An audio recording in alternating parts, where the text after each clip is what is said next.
The next generation of American leaders are going to grow up where the most salient image in their minds is not going to be the Holocaust, as it is for our generation. It's going to be emaciated Gazan children dying in their thousands, being starved via a blockade. I say to you, I understand why Israelis and Jews rallied around Netanyahu after October the 7th. Who wouldn't? After an atrocity of that kind.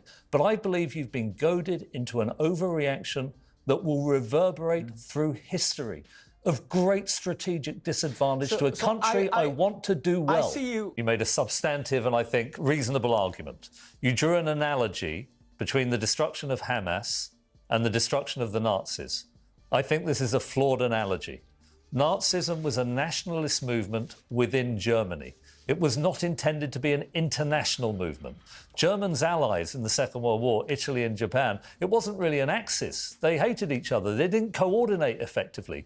By defeating the Nazis in Germany, they defeated Nazism.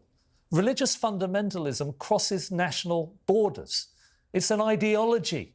You can't, please understand, you cannot bomb it into submission. I mentioned earlier that they're replacing dead Hamas fighters at a rate of 5 to 1. This is going to come back to haunt you for years. The way to do it was to isolate the funders in Iran by having a proportionate response, less than what you've done, retaining global public opinion. These metaphors, and I've heard them from Israeli politicians, they melt under scrutiny. Please think about, by the way, the psychology is completely different between what's happening in the Second World War, German, European psychology, where you could rebuild a democratic country, and what's happening in Hamas in Gaza.